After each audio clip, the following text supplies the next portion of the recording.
Continuamos. Y necesito que esté muy concentrado. ¿Ya? ¿Alguien ha visto algún auditorio donde en las universidades un profesor se para adelante y el espíritu que gobierna la clase? Es impresionante cómo los estudiantes están atentos para capturar todo lo que el profesor quiere hablar. Así que les pido, en amor al Señor, en reverencia a su palabra, que estemos atentos. Usted se preguntará por qué Daniel está hablando lo que está hablando y cómo llegamos a este punto.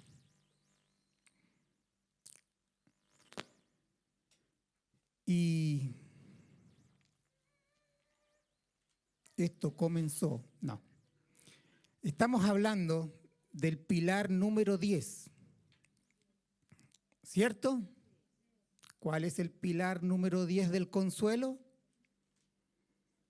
Dijimos, el consuelo viene por confiar en que Cristo les promete a los discípulos el don de su paz.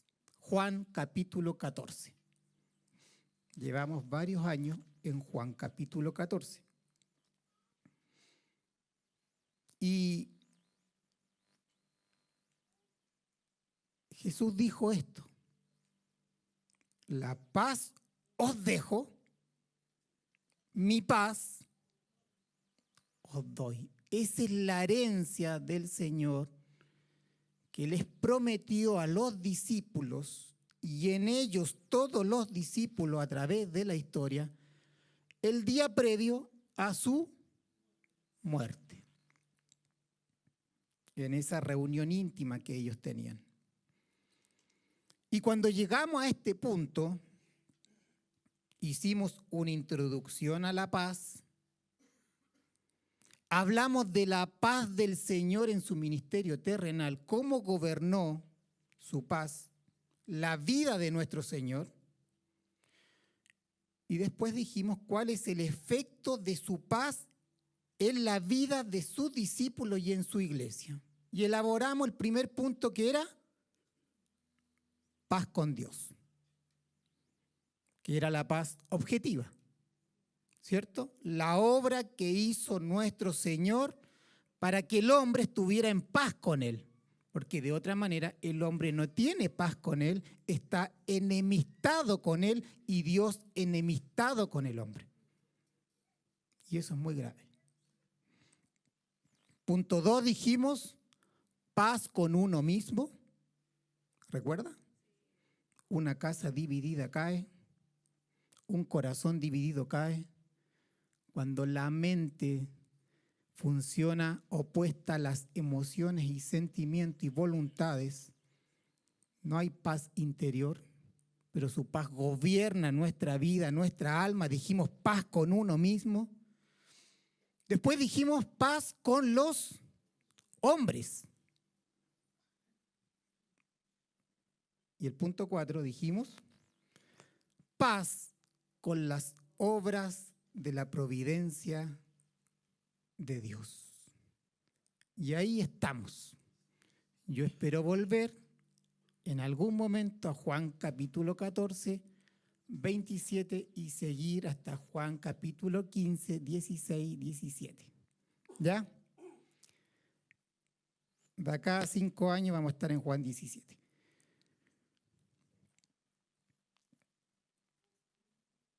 Y dijimos que no podíamos comprender la paz con las obras de la providencia de Dios si no sabíamos lo que era la providencia de Dios. ¿Cierto? Obvio. Esto es una construcción, hay que comprender conceptos. Por lo tanto, si yo le digo, ¿tú estás en paz con las obras de la providencia de Dios? ¿Qué? Me puede decir alguno. Tengo una idea de Dios, pero no tengo una idea de lo que es la providencia de Dios. Por lo tanto, no puedo estar en paz con las obras de la providencia de Dios.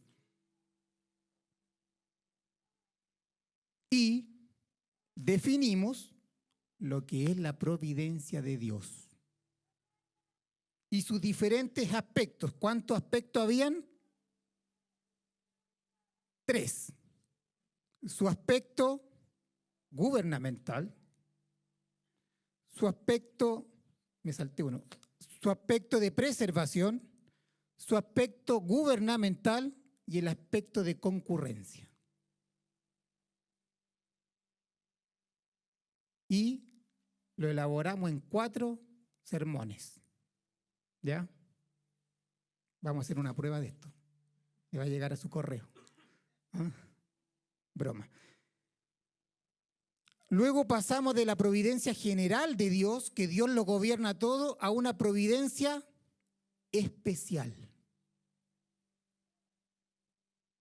Una providencia particular de Dios, que es una providencia pensada en los hijos. ¿Sí? Definimos la providencia, hablamos de la historia de José, ¿ya? Cómo Dios obró providencialmente en su vida. Y pasamos de la providencia general a la providencia particular. Y es por eso que llegamos a Romanos 8:28. Y Romanos 8:28, dijimos, no puedo hablar Romanos 8:28 sin saber el contexto del versículo, y lo empezamos a elaborar desde arriba, donde el apóstol empieza a hablar de los sufrimientos. ¿Cierto? Donde él dice que son nada comparables, ¿con qué? Con la gloria venidera. Ese es el contexto inmediato de Romanos 8:28. Y empezamos a exponer palabra o frase por frase de Romanos 8:28. ¿Ya?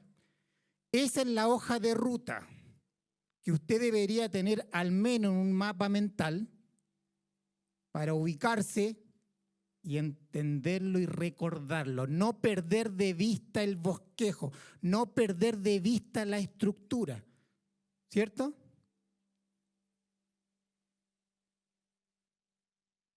Y llegamos al sufrimiento, explicamos el fin del sufrimiento y explicamos el porqué del sufrimiento. La semana pasada terminamos de hablar del porqué de los sufrimientos.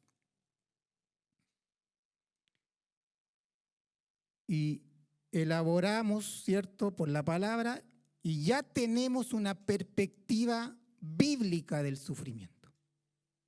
¿Ah? Que Dios obra por medio del sufrimiento para sus fines. ¿Sí?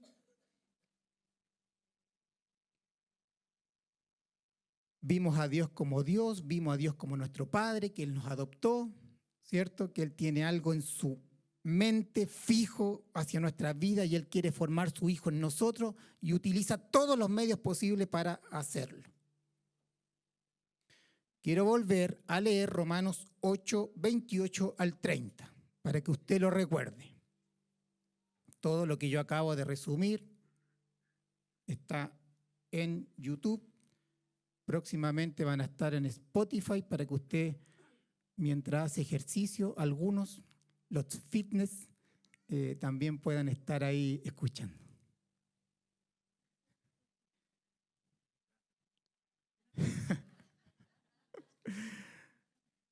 Romanos 8:28 dice: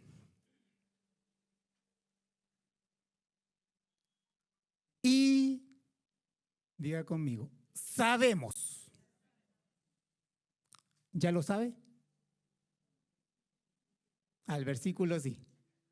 Y sabemos que a los que aman a Dios, no todos aman a Dios, todas las cosas les ayudan a bien. Todas. Todo cuanto le ocurre al hijo que ama a Dios, todo le ayuda bien. Esto es a los que conforme a su propósito son llamados. Lo que está diciendo aquí, que los que aman a Dios fueron llamados. Le amamos a Él porque Él nos amó primero, ¿cierto? Y acá este versículo dice que los que aman a Dios son los que fueron llamados por Dios. Y dijimos que ese llamamiento era el llamamiento interno, eficaz, irresistible de parte de Dios al hombre. Cuando Dios llama internamente, el hombre dice la frase que escuchamos: te acepto como mi Señor. ¿Sí? Y dice que este llamado está de acuerdo al propósito salvífico de Dios. Todo esto ya lo hablamos. Versículo 29 dice, porque a los que antes conoció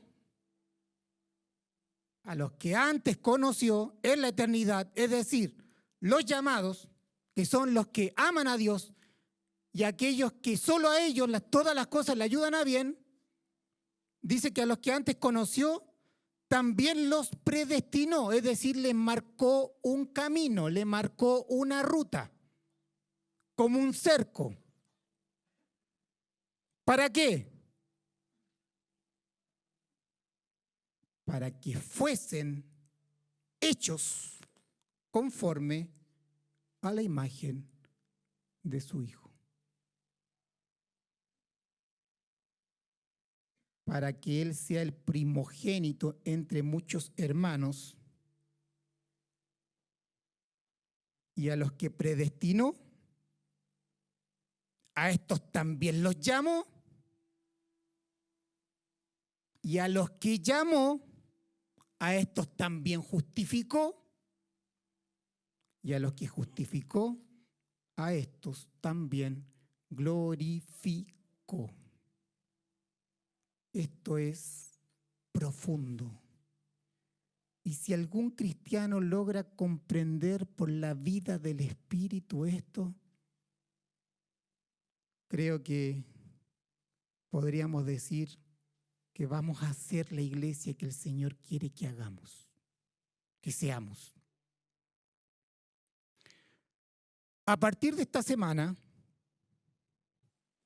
me quiero enfocar en el proceso del sufrimiento.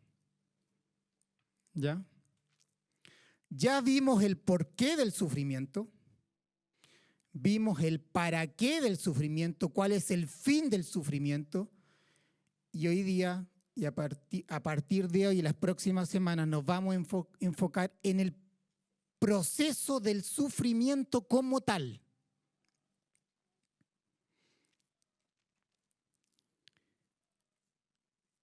Y hoy vamos a ver 2 puntos. El primer punto es, dado que vamos a hablar del proceso del sufrimiento, vamos a definir lo que es un proceso. ¿Ya? Vamos a definir lo que es un proceso en términos generales y vamos a definir o enumerar los elementos básicos que se compone un proceso. Y el punto 2, vamos a hablar qué lugar ocupan los procesos del sufrimiento dentro del proceso de la salvación. ¿Ya? 2 puntos. Diga conmigo, este sermón es un sermón de 2 puntos. Veamos qué es lo que es un proceso. Recuerde, el proceso del sufrimiento. Vamos a definir lo que es un proceso inicialmente y cuáles son los componentes principales de un proceso. Veamos algunas definiciones. La etimología de la palabra proceso proviene del latín que se llama processus, que viene de procedere. pro significa para adelante. Algunos de ustedes dicen para adelante, para adelante. ¿Ah? Para adelante. Pro, para adelante. Y sere significa caminar. ¿Ya? Por lo tanto, un proceso da la idea de avance. ¿Ya? Da la idea de progreso, da la idea de marcha, de desarrollo, da la idea de que hay algo que está en desarrollo. Da la idea de caminar hacia adelante. Es la acción de ir hacia adelante. Ir hacia un fin determinado. ¿Ya? Si hay un proceso, hay un fin determinado. ¿Ya? Veamos otras definiciones. Un proceso es un conjunto de acciones integradas y dirigidas hacia un fin. Eso es un proceso. Cuando las dueñas de casa cocinan, ¿cierto? Y quieren hacer una torta, ellas inician el proceso de elaboración de una torta. ¿Ya? Entonces aquí dice un conjunto de acciones integradas para un fin. Otra definición dice una acción continua u operación o serie de cambios o tareas que ocurren de manera definida. Otra definición, conjunto de operaciones que se somete una cosa, ¿ya? Para elaborarla o transformarla. Un proceso. Esta me gusta mucho, esta definición. Un proceso es una secuencia de acciones realizados con cierto orden que se dirigen a un punto o finalidad, así como también al conjunto de fenómenos activos y organizados en el tiempo. Eso es un proceso. Otra definición. Un proceso es un conjunto de actividades planificadas, diga conmigo, planificadas, que implican la participación de un número de personas y de recursos materiales coordinados para conseguir un objetivo previamente identificado.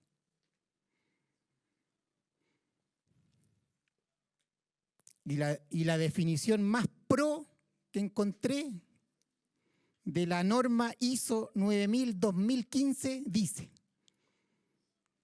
conjunto de actividades mutuamente relacionadas que utilizan las entradas, diga conmigo, las entradas, para proporcionar un resultado. Es decir, una salida, un servicio o un producto.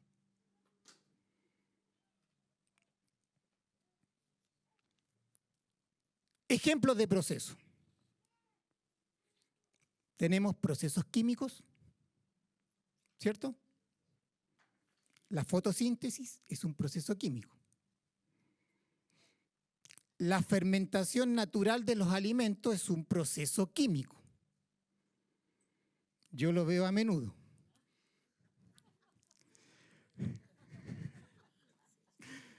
Bueno, supongo que ayer en la reunión de mujeres ella también tiró algunos chistes, ¿no? Me dejó mal. ¿Ah? Procesos judiciales, ya espero que nadie esté involucrado en un proceso judicial. Tenemos procesos biológicos, que son los procesos de los seres vivos, como por ejemplo la reproducción, es un proceso. La digestión es un proceso biológico. Tenemos los procesos electorales. Tenemos procesos naturales. Lo que ocurre en la naturaleza, por ejemplo, el ciclo del agua, la erosión, son procesos naturales. Tenemos procesos informáticos, procesos económicos, procesos industriales, procesos de manufactura. Tenemos procesos degenerativos, ¿o no?, en enfermedades. La enfermedad está avanzando hacia un punto. Va hacia adelante, hacia un punto.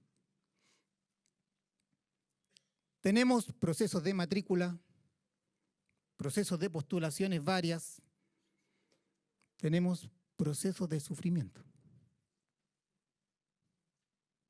Y tenemos el gran proceso de la salvación. ¿O no?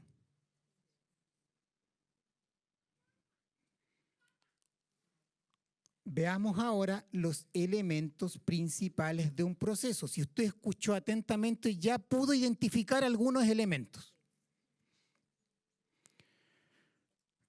El primer elemento componente de un proceso es que requiere una meta y un objetivo. Era evidente en las definiciones, ¿cierto? Todo proceso va encaminado hacia un fin, hacia un objetivo, hacia una meta. Todo proceso. Hay actividades que van ocurriendo que tienen la orden de alguna manera o fueron planificadas de alguna manera para que el proceso se encamine hacia una meta y un objetivo. Y el objetivo nos dice cuál es la razón de ser del proceso.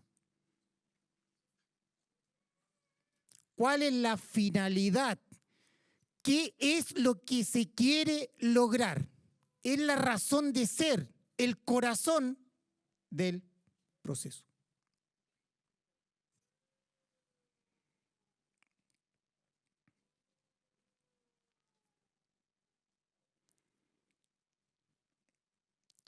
Esta meta, este objetivo, marca el norte.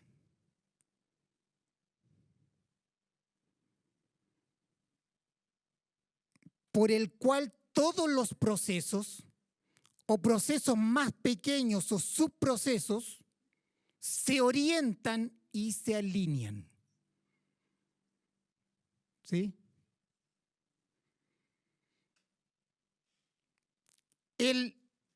Escuche esto porque esto es muy importante.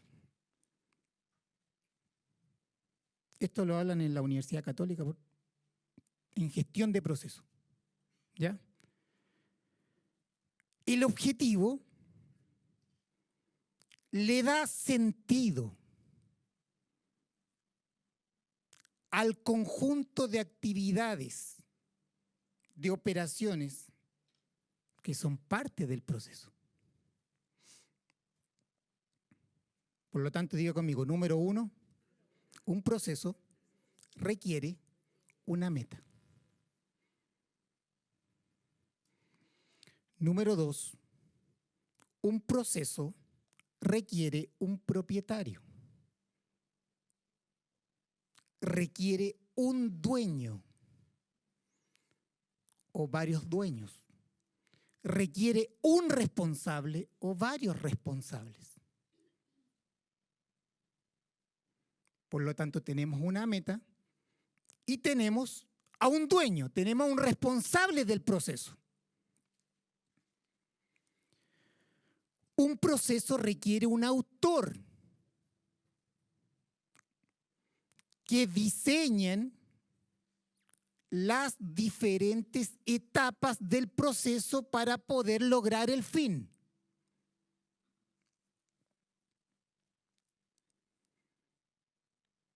Este autor es el responsable, digan conmigo, responsable de velar por el correcto funcionamiento del proceso y que se cumplan los resultados esperados. Es decir, la meta. Se cumplan sus objetivos. Este dueño, autor, gestor, responsable, propietario, debe ser capaz de tomar decisiones y actuar sobre el proceso, sobre las actividades para movilizar a sus actores para llevar a cabo lo planificado en tiempo y en forma.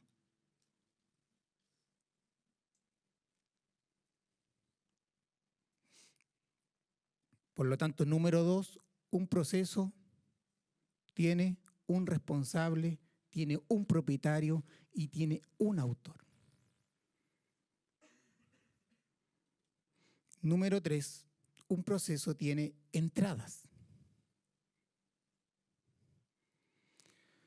Las entradas son los elementos que se utilizan como insumos.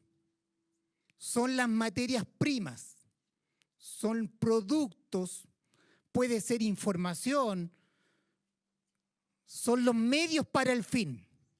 Siguiendo con el ejemplo de la torta, usted tiene muchos insumos para lograr el objetivo final, que es una torta, ¿cierto? Tiene entradas, las entradas, ¿cierto? Después vienen diferentes actividades planificadas en orden para poder lograr un fin. El autor de la receta probablemente es el gestor de la idea, pero no es el responsable de que salga el producto, sino más bien es quien está cocinando y usa la receta. Si hay una entrada, número 4, también hay una salida. Y la salida son el resultado del proceso. Es la salida del proceso, que debe evidenciar el cumplimiento de los objetivos. ¿Ya?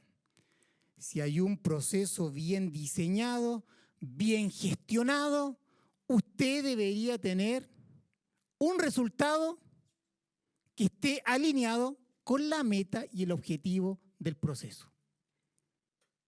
¿Me está siguiendo? ¿Vamos bien?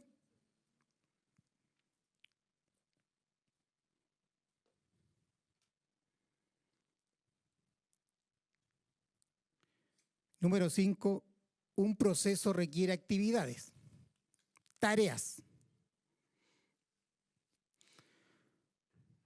Son las acciones que se realizan en el proceso con los recursos disponibles, es decir, con las entradas, y que éstas van progresivamente aportando valor para el cumplimiento del objetivo.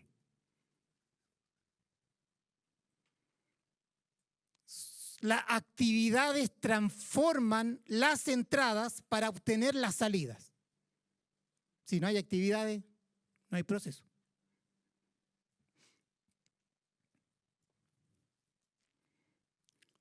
Por lo tanto, un proceso tiene 5 elementos. Número 1, tiene una meta. Número 2, tiene un autor, responsable, gestor, ¿cierto? Número 3, tiene entradas. Número 4, tiene salidas. Y número 5, tiene actividades. Operaciones, actividades, que van tomando las entradas, transformándolas para producir la salida.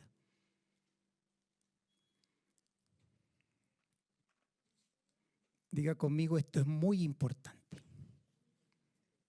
conceptualizar esto es muy importante para nuestra fe. ¿Ya? Ahora vamos al punto 2. Yo dije que iba a ser un sermón de 2 puntos.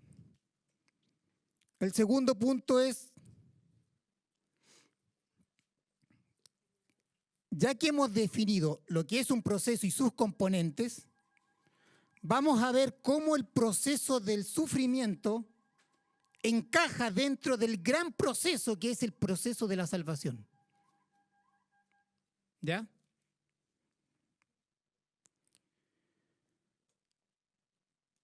Lo primero que tenemos que saber es que todos los procesos de sufrimientos en la vida de los hijos de Dios, hijos por redención, estamos hablando, están subordinados al proceso de la salvación. Esto es muy importante. Son partes del proceso de la salvación. Son partes, los procesos del sufrimiento son partes de un proceso mayor, que es el proceso de la salvación.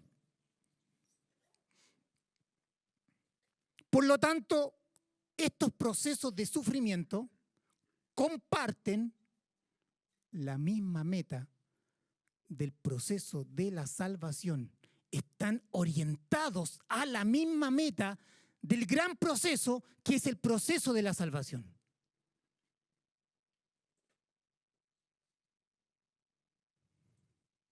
Para los que son hijos,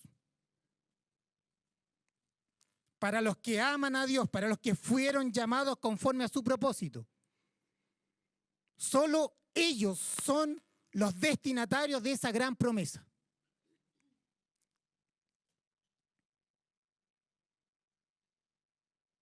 Y diga conmigo, y el proceso de la salvación es un proceso de Dios.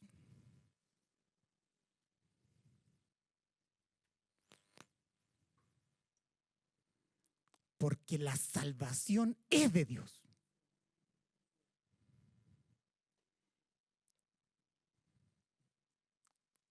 Salmos capítulo 3, versículo 8 dice, la salvación es de Jehová.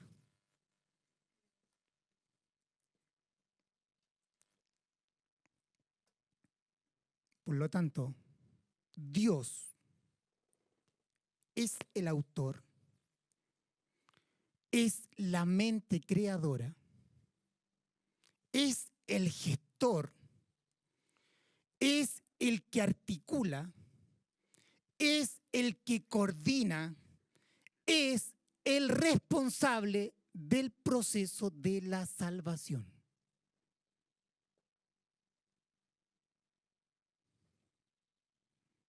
Dios es el que lleva a cabo el proceso de la salvación. Dios es el que coordina todas las actividades. Dios es el que dispone los medios, dispone las entradas para llevar a cumplimiento lo que Él ha determinado, que es su propósito soberano.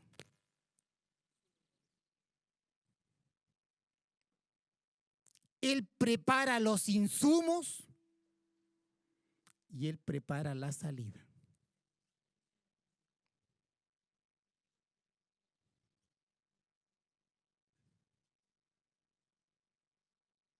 Este autor, que es Dios, ya lo ha preordenado todo.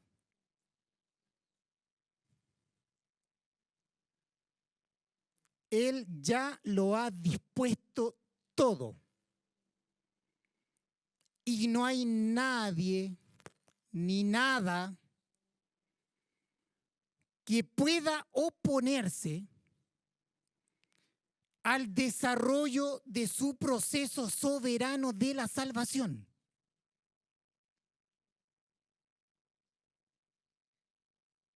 Dios tiene todo poder y tiene toda autoridad para llevar a cabo todas las operaciones para que la salida se oriente a la meta que Él se propuso.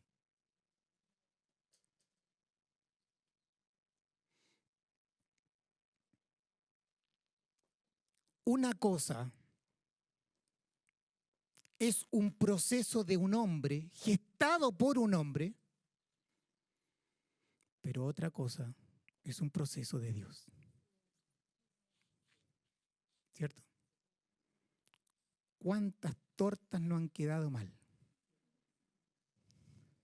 ¿Ah?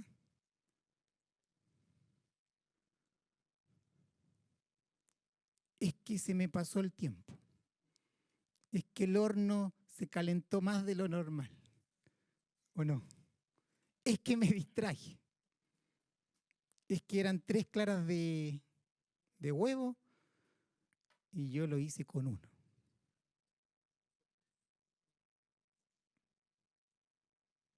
Una cosa es un proceso donde el hombre es responsable, pero otra cosa es un proceso cuando Dios es el autor, cuando Dios es el responsable, cuando Dios es el que supervisa cada etapa del proceso para llevarlo al fin esperado.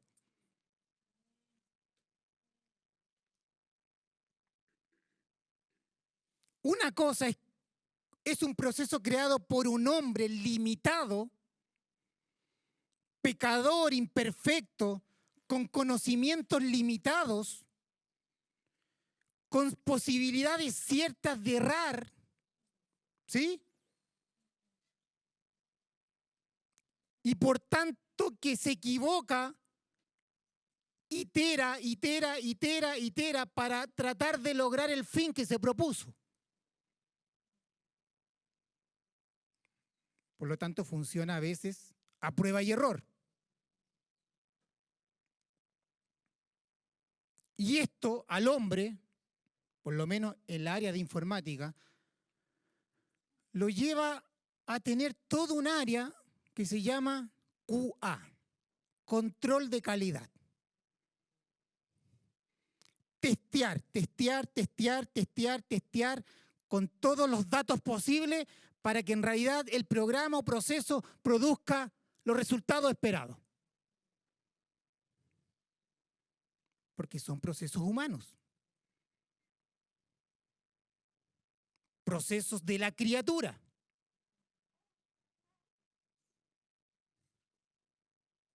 Pero en nuestro Dios no. Por favor, véalo.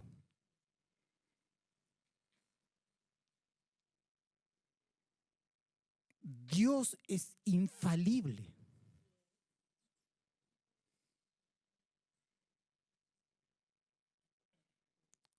No puede fallar. La probabilidad de fallo en lo que Él ha hecho es 0. Nuestro Dios es perfecto. Él no puede fallar, no existe la posibilidad de que falle. Nuestro Dios es todo bueno, es todo justo, es todo santo, tiene todo el poder. Nuestro Dios lo conoce todo, nuestro Dios es todo sabiduría, es todo amor, es toda paciencia, es toda justicia. Es toda misericordia. Él lo ve todo. Él está en todo lugar. Él lo gobierna todo, lo sustenta todo, lo dirige todo. Todos sus consejos son sabios. Su voluntad está entronada, está por sobre todo.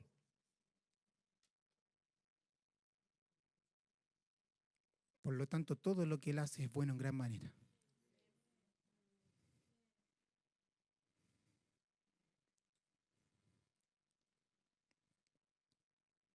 Los procesos creados por Dios funcionan.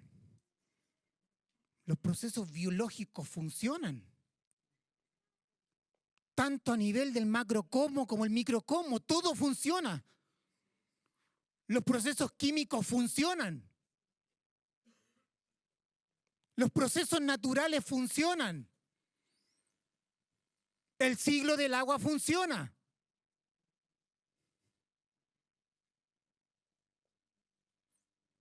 Digan conmigo, funcionan en la primera. Dios no necesita un QA. Dios no necesita un control de calidad.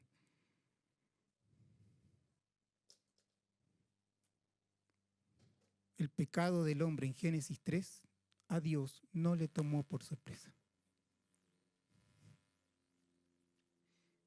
No hay un plan B con Dios. Nunca se equivoca. Todos los procesos, si tú amas a Dios, Dios los ha dispuesto para tu bien. Porque estos procesos del sufrimiento son parte del proceso de la salvación. Y están orientados a la misma meta de la salvación.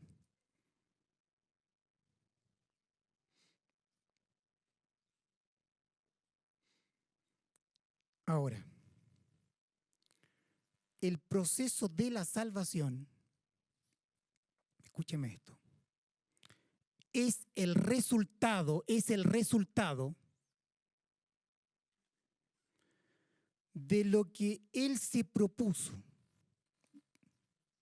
antes de la creación del mundo. Él se propuso salvar antes de la creación del mundo, más allá de la historia. Por lo tanto, antes de que el hombre pecara, Dios había propuesto salvar al hombre. Cuando Él se propuso salvar al hombre, tiene como resultado el proceso de la salvación. Él es el gestor, digámoslo de una manera, de la idea de la salvación, su propósito, lo que Él ha determinado hacer. Lo que Él se determinó a hacer genera el proceso de la salvación desde la eternidad hasta la eternidad.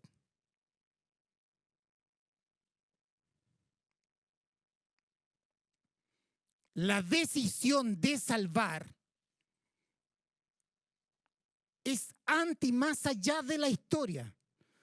No por lo que usted hizo, no por lo que yo hice, no por lo que yo dejé de hacer, no por la gravedad de mis pecados.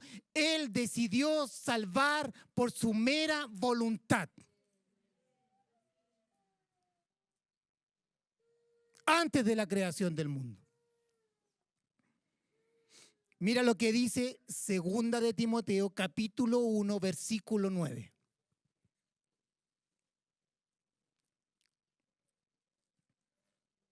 Dice, ¿quién nos salvó? ¿Quién nos salvó y llamó con llamamiento santo? No conforme a nuestras obras, sino según el propósito suyo. Ahí está. Sino según el propósito suyo y la gracia que nos fue dada en Cristo Jesús antes de los tiempos de los siglos. Por lo tanto, el proceso de la salvación nace del propósito de Él, del propósito suyo.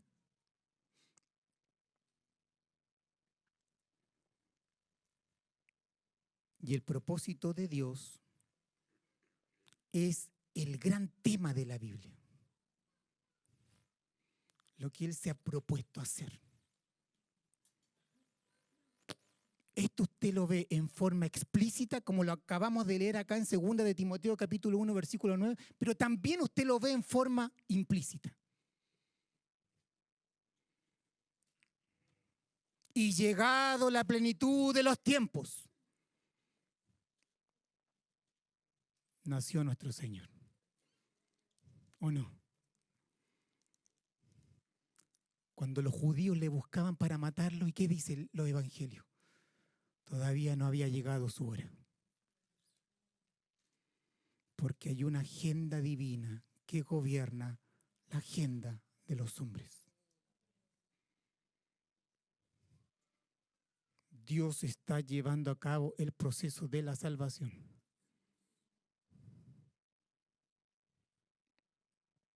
Toda la Biblia se debe leer bajo una mentalidad de propósito eterno. Porque si no, tu vida no tiene cómo sostenerse frente a las adversidades.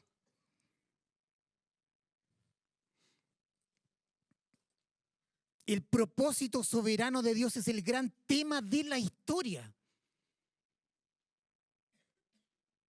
El propósito soberano de Dios es el principio unificador de todas las acciones, de todo cuanto ocurra.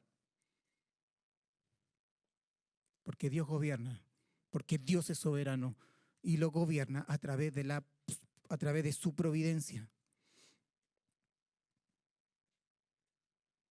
Esto es básico y fundamental comprenderlo, amados, si queremos avanzar. Es lo que nos va a sostener, es lo que nos va a dar consuelo, entender el propósito de Dios, su soberanía. ¿Quién es Dios? ¿Qué es lo que se propone hacer con nosotros, con su iglesia? ¿Cuál es el fin de la historia? Va a consolar tu vida, va a fortalecer tu fe.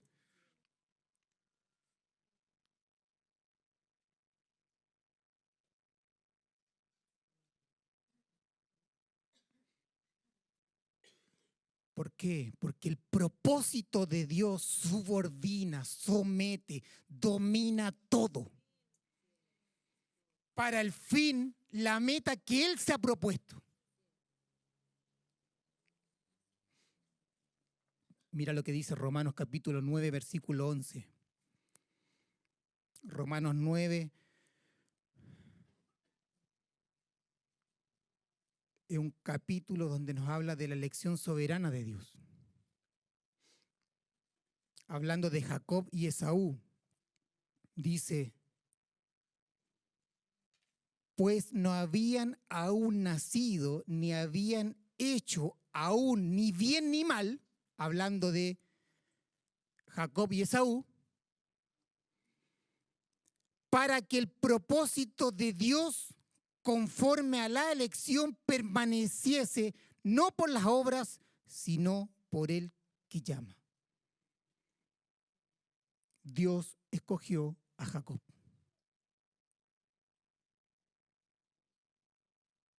¿Por qué lo escogió? Dice, para que el propósito de Dios conforme a la elección permaneciese.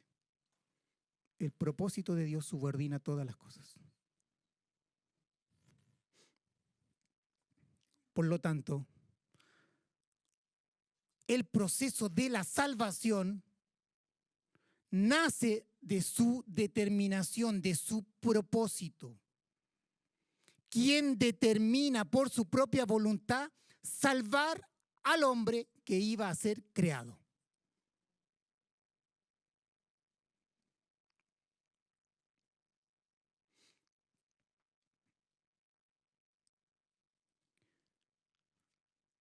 Miremos Efesios capítulo 1, versículo 4 al 5, dice nuevamente: según nos escogió en Él antes de la fundación del mundo. Es decir, en la eternidad. ¿Para qué? Fuésemos santos y sin mancha delante de Él. Esa es la finalidad para el cual Dios te escogió. Te escogió a pesar de los pecados, pero te escogió para santidad.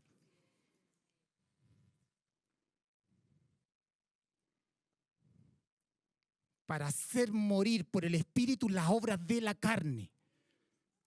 Para ser hechos conformes a la imagen de su Hijo. Versículo 5 dice que Él nos, en amor, habiéndonos predestinado, nos marcó el camino.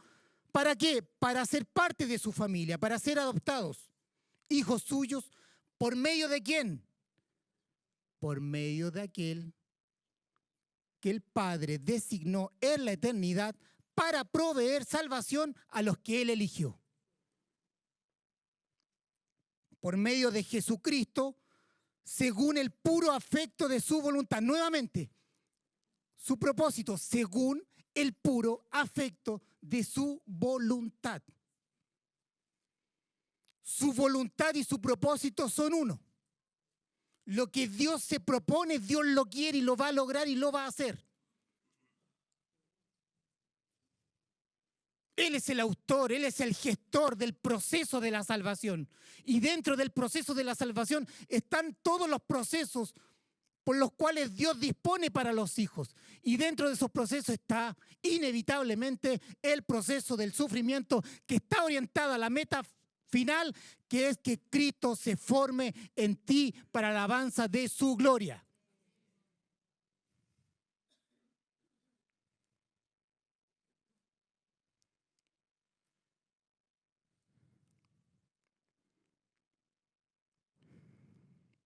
Con esta palabra nuestros pensamientos se tienen que alinear y descansar. ¿Por qué a mí?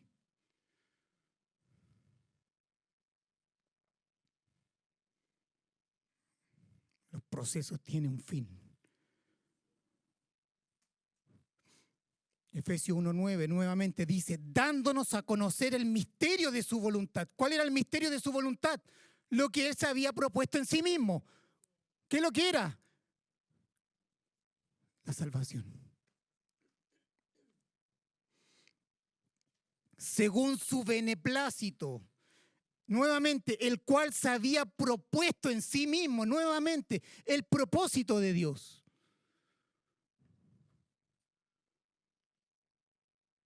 Dios se propuso en sí mismo salvar. Por lo tanto, el proceso de la salvación nace de su propósito soberano para salvar.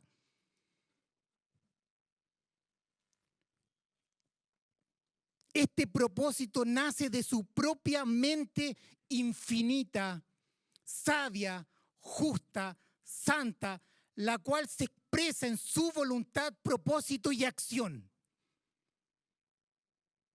Usted ha dicho esto, yo me propuse esto y lo voy a hacer. Bueno, muchas veces no lo logramos. Hay miles de impedimentos, pero con Dios no. Todo está bajo su gobierno. Él conoce los tiempos, Él conoce las temporadas, Él conoce el momento justo, oportuno, para seguir obrando en la vida de sus hijos.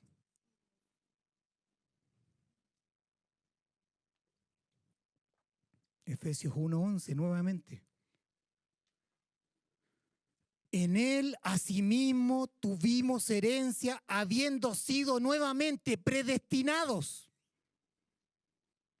conforme al propósito del que hace, de nuevo aquí tenemos la palabra, todas las cosas. Todas las cosas, según el designio de su voluntad. a los que aman a Dios, todas las cosas le ayudan a bien, porque todas las cosas están según el designio de su voluntad.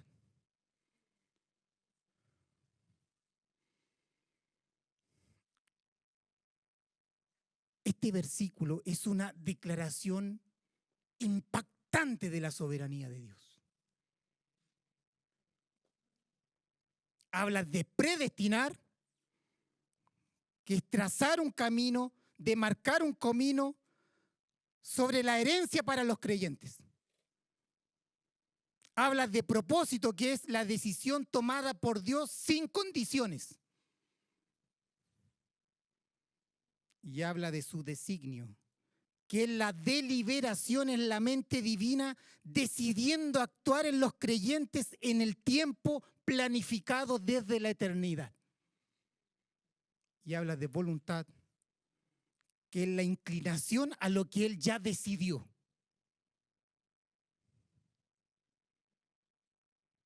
Todo esto enfatiza la soberanía de Dios en su determinación y en su ejecución. Dios es el autor, Dios es el que planificó, Dios es el gestor, Dios es el responsable del proceso de la salvación, porque la salvación es de Dios.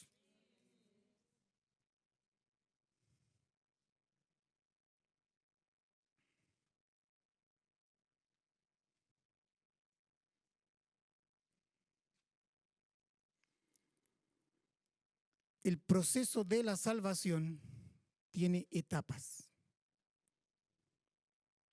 Y esto ya lo hablamos algunas semanas atrás, yo solo quiero recordarlo. Hay 8 etapas. El proceso de la salvación. La primera etapa ocurre en la eternidad pasada, antes de todas las cosas. Y a esta etapa le llamamos el conocimiento previo, o la predestinación, o la elección soberana de Dios. Dios escoge derramar su amor sobre algunos para salvación. Esto significa que Él nos conoció íntimamente antes de todas las cosas, en amor. Su bondad amorosa sobre algunos, no sobre todos. Esto es pretemporal, es antes del tiempo, es en la eternidad pasada.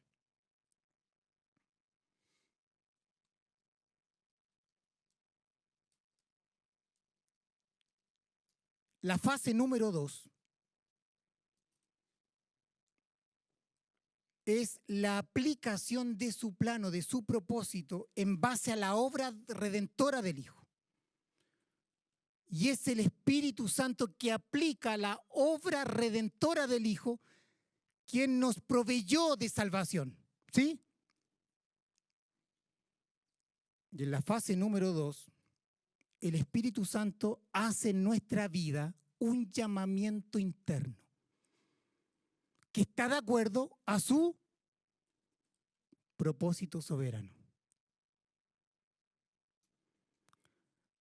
Y el Espíritu dice, el Padre dice y el Espíritu ejecuta, dice, sea la luz. Hace el llamado divino, irresistible, amoroso en cada pecador. ¿Qué utiliza como base?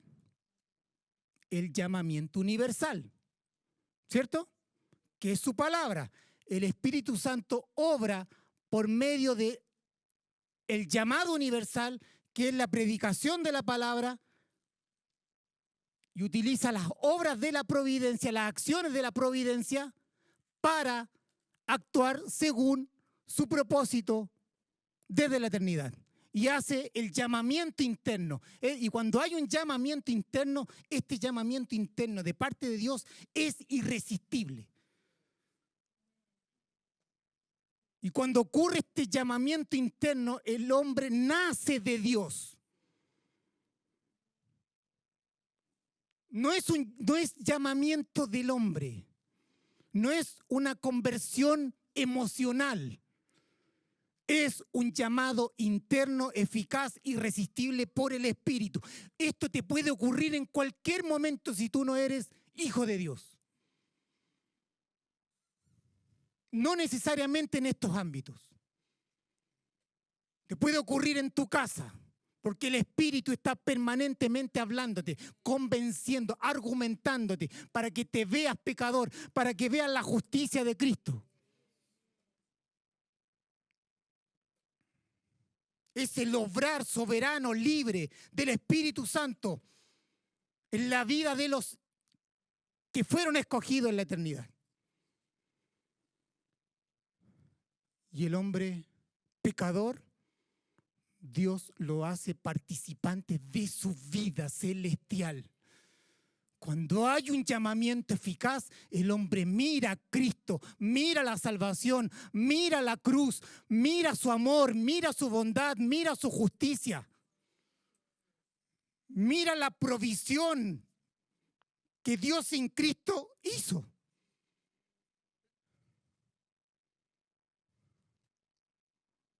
Y el hombre nace de Dios. Por lo tanto, la etapa 2 es el llamamiento interno que genera el nuevo nacimiento. Cuando hay un llamado interno, hay nuevo nacimiento. Y cuando hay nuevo nacimiento, pasamos a la etapa 3, que es la conversión. El hombre es el hombre que se arrepiente, se vuelve de sus malos caminos y abraza la fe de Dios. Arrepentimiento y fe es conversión. No es Dios que cree, sino que es usted el que cree. Dios le da el don de la fe para abrazar a Cristo, para abrazar sus promesas, su palabra, para que tengan un sentido espiritual ahora en su vida. La Biblia va a tener otro sentido para usted. Y un recién nacido ama la palabra. Desead como niño la leche espiritual no adulterada, que es la palabra de Dios. Es el llanto del niño, anhelando su palabra. Eso es una señal genuina de la conversión. Anhela la comunión con Dios. Irrumpe en acciones de gracia. La etapa 3, conversión. Arrepentimiento y fe. Luego la etapa 4 es la justificación. Dios nos declara justos delante de Él por la obra de su Hijo. Es una declaración legal que usted es justo para con el Padre. Hay una reconciliación entre Dios y el hombre. El hombre dejó de estar enemistado con Dios por causa de la justicia ¿de quién? De Cristo. Número 5, hay una adopción. Dios nos adopta en la familia. Usted es parte de la familia de Dios. Usted anhela estar congregado con los santos. Usted anhela crecer en estos ámbitos corporativos.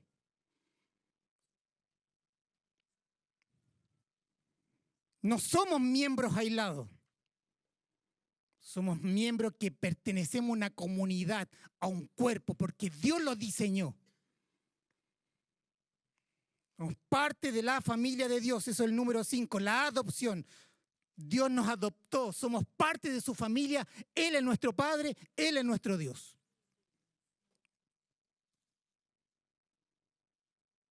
El llamamiento eficaz, la conversión, la justificación y la adopción ocurren simultáneamente en la vida del cristiano.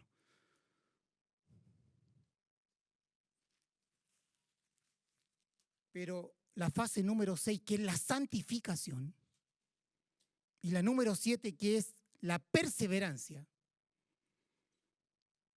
el hombre va creciendo en forma progresiva en santidad. Y esa es la etapa en donde un hijo de Dios, todo hijo de Dios se encuentra en la esfera, en la etapa de la santificación. Sed santo porque yo soy santo.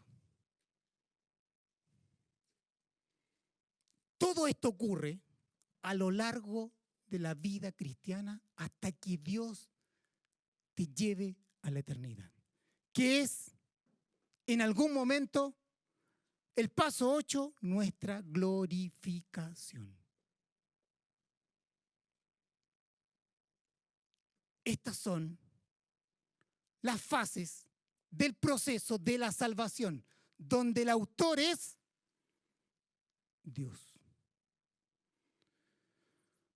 Dios, cuando llama, nos da un nuevo corazón para amarle a Él. Usted dice, ¿qué participación tiene el hombre en el proceso de la salvación? Cuando Dios llama, porque la salvación es de Dios, el hombre responde en gratitud, en amor a lo que Dios hizo. Y todo lo que el hombre puede hacer, lo hace por amor, no por imposición. Porque él ha comprendido la gloria de Dios que se ha derramado sobre su vida como dones, el don de la salvación.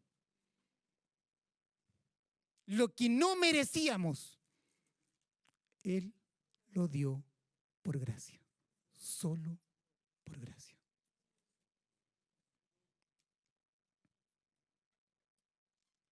Por lo tanto, en este proceso de la salvación, donde Dios es el autor, que tiene diferentes etapas, usted sabe que está en la etapa de la santificación y de la perseverancia. Un hijo de Dios persevera. Un hijo de Dios permanece en Cristo. El que nació de Dios permanece.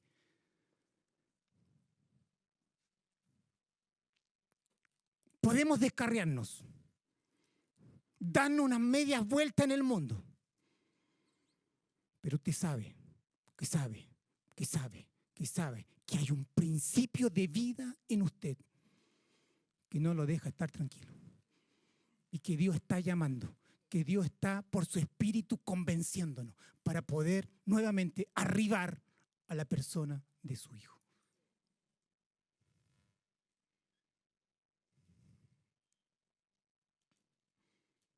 Por lo tanto, los procesos del sufrimiento, que son parte del proceso de la salvación, tienen un fin,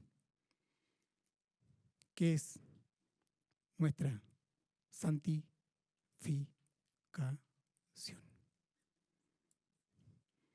Porque todo esto está orientado a la meta suprema, que es, primero, su gloria, pero para darle gloria a Él, tenemos que ser santos. Porque todo aquel que es santo y está en la etapa de la santificación y se purifica a sí mismo por medio de la palabra, va viendo la gloria de Dios. Esa misma gloria por su espíritu va transformando nuestra vida y usted inevitablemente va a darle gloria a Dios.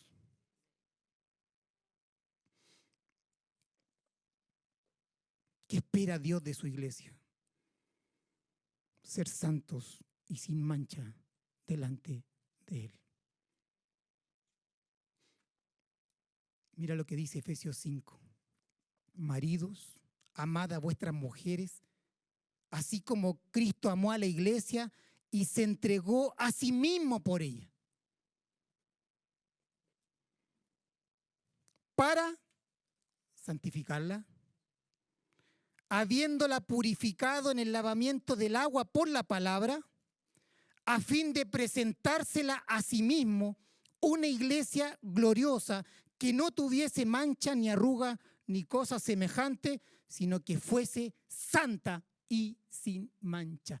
En esta etapa de la santificación y de la perseverancia, que es lo que nos corresponde de aquí hasta el final de nuestras vidas, Cristo está purificando a su iglesia porque se la va a presentar en el día del Señor, va a presentar una iglesia gloriosa y sin mancha delante de Él. Cristo quiere llevar a su iglesia a la purificación. Continuamente, a través de todos los procesos, llevarla a la pureza. Y esto es parte, es la meta del proceso de la salvación. El fin del proceso de la salvación no es el hombre.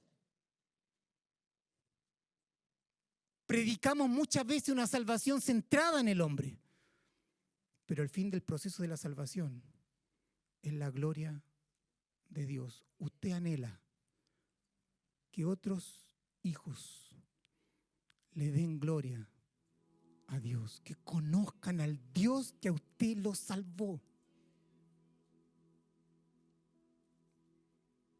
Si usted logra entender esto, va a entender que la vida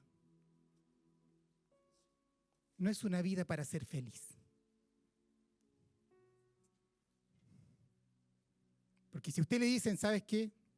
O una religión le dice, mira, la vida, lo que nosotros predicamos, es que si tú arribas a nuestra religión, en tu vida no vas a tener problemas, no vas a tener sufrimiento y vas a ser feliz. Usted puede creer eso, pero le pido que mire los hechos. Pero cuando entendemos que el fin de todo es la gloria de Dios y que Dios va a usar todo, muchos procesos de sufrimiento. ¿Para qué? Para nuestra santificación, para que Cristo sea formado en nosotros y a partir de ello Él tenga la preeminencia en su familia.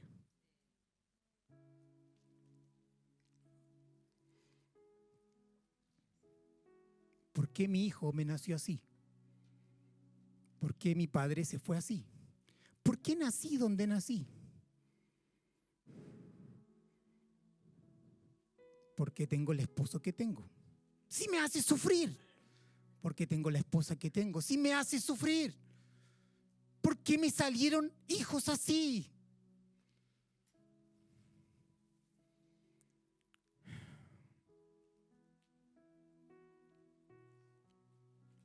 Dios lo ha dispuesto. Usted puede tener a un hijo desde el primer día enseñándole las escrituras.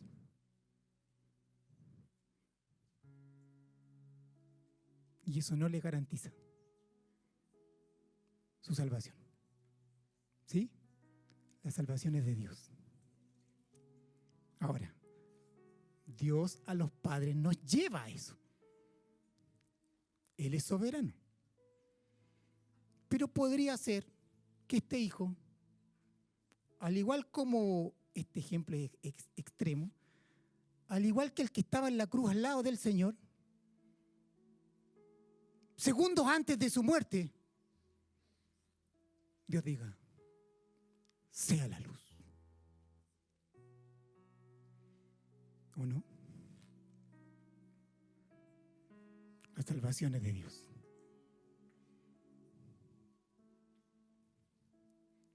Él tiene un único fin en tu vida.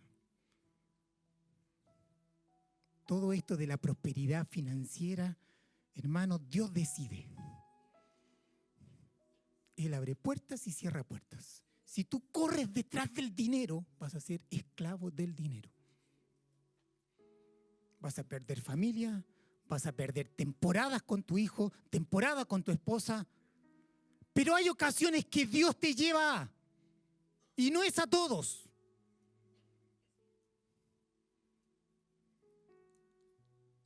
Porque Dios compara el dinero como Señor. Ninguno puede amar a dos señores. Y si Él ve que es una amenaza para su amor, te va a cerrar las puertas donde quiera que estés. Y si no te las cierra, en algún momento te va a demostrar que tienes que volver a Él.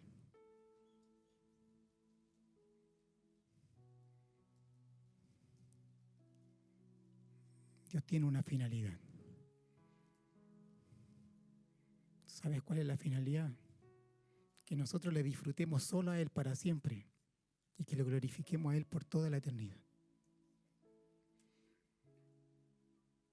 Mientras tanto el mundo nos entretiene.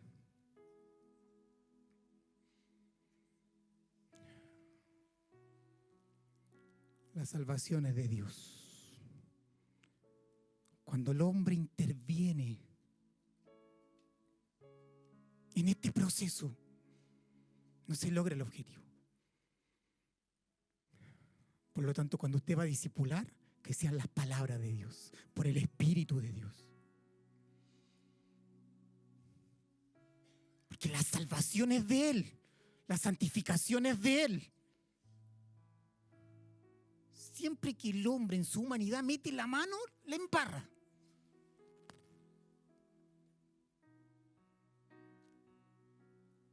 Póngase de pie. Efesios 1:6 dice: para la alabanza de la gloria de su gracia. Ese es el fin último. Alabar por toda la eternidad la gracia soberana de Dios a su pueblo. Si no somos capaces de alabarle hoy por su gracia, ¿qué haremos en la eternidad?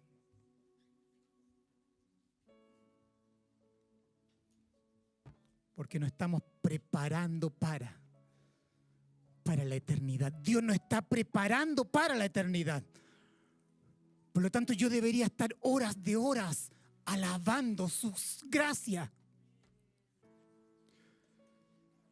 Si no logramos articular palabras de amor, de gratitud a Dios hoy, es necesario que le conozcamos más. ¿Me está escuchando? Para que este Dios desconocido sea más conocido, sea más sublime para ti.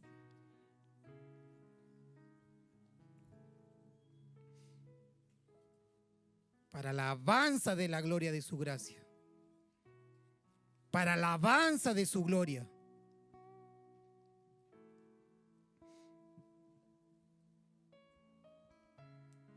Termino con esto. Romanos 8, 28 al 30. Levánteme su mano ahí. Y sabemos, porque así lo dicen las Escrituras, y lo sabemos porque su providencia nos llevó al punto de la salvación. Eso es. Por experiencia de vida, dice, y sabemos que a los que aman a Dios, todas las cosas les ayudan a bien, todas las cosas, porque es el proceso de la salvación. Dios lo ha dispuesto, Dios ha gobernado, incluso por sobre nuestros pecados deliberados.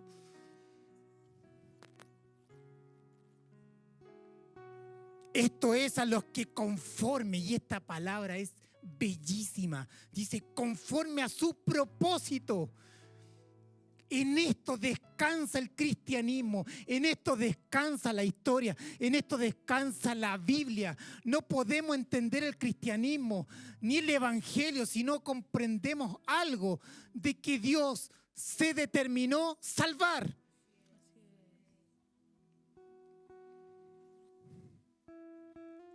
Conforme a su propósito son llamados, es decir, los que son llamados son los que aman a Dios. Versículo 29, porque a los que antes conoció en la eternidad, también los predestinó en la eternidad. ¿Para qué? Fuesen felices. ¿Para qué?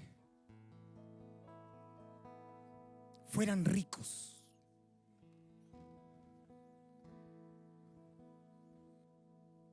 ¿Para qué? Sean eminencias en el mundo. para que puedan demostrar lo que son capaces de hacer. Para que el mundo los alabe por lo que han hecho, para que el mundo los alabe por sus títulos. El apóstol Pablo dijo esto: todo eso, para mí, lo he estimado como basura, por el llamamiento que tengo. ¿Para qué? Fuesen hechos conformes a la imagen de su Hijo. Toda predestinación, todo lo que Dios preordenó que ocurriera, todos los eventos y actividades millonarias concurrentes, preordenadas, tienen una única finalidad: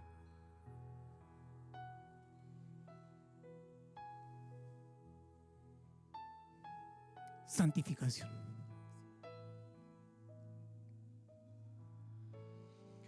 Un hijo recién nacido conoce muy poco de su padre, o lo conoce mucho. Conoce muy poco de él. Esteban,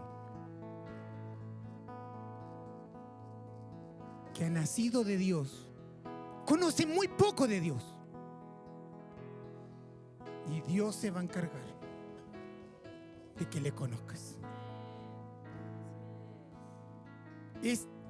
Dios nos lleva a Él, no solo desde el intelecto, sino por experiencia de vida.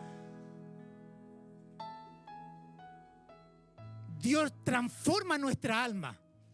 Yo digo: Señor, estos pensamientos que salen de mi corazón, ¿por qué?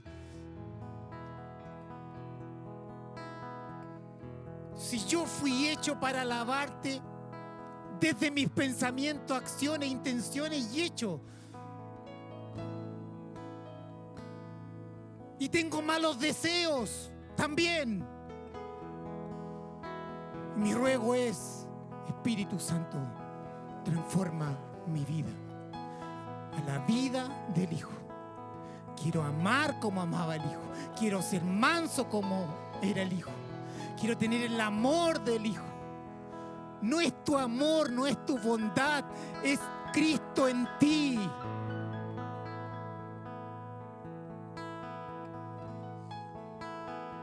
Porque a los que antes conoció, también los predestinó para que fuesen hechos conforme a la imagen de su Hijo, para que Él, usted no se hace santo, conforme a la imagen del Hijo, es la obra del Espíritu, por la palabra, y utilizando la providencia, acciones de la providencia, para que todo cuanto no lo comprendamos, no lo vivamos por la palabra, Dios ocupa actos de la providencia para llevarnos al punto, para que podamos ver su palabra y abracemos su palabra. Para que Él sea el primogénito entre muchos hermanos. Él tenga la preeminencia. Él sea glorificado. Él sea exaltado por toda la eternidad. Ese es el diseño del decreto. Su Hijo en nosotros. Esa es la evidencia de nuestra salvación. El fin, la gloria de Dios en Cristo. Porque todo ha sido hecho en Él, por Él y para Él. Si entiendes esto, que el fin y la gloria de Dios por medio de tu santidad, sabrás que los sufrimientos tienen ese fin. Si no entiendes eso y no aceptamos cómo Dios obra por medio de los sufrimientos, quiere decir que no estamos dispuestos a llevar su imagen. Si usted se niega al sufrimiento, no es que estemos buscando el sufrimiento, ¿sí? Bueno, hay actos deliberados de pecados que nos llevan a sufrir, pero hay cosas que no la entendemos, no la comprendemos cómo llegaron o por qué pasó, ¿sí? Cuando esto ocurre, tiene una única finalidad: Cristo en nosotros. Formar a Cristo en nosotros. Es más, todo lo que te ocurre de lunes a domingo, 7x24, tiene esa finalidad: que Cristo sea formado en ti. Todo.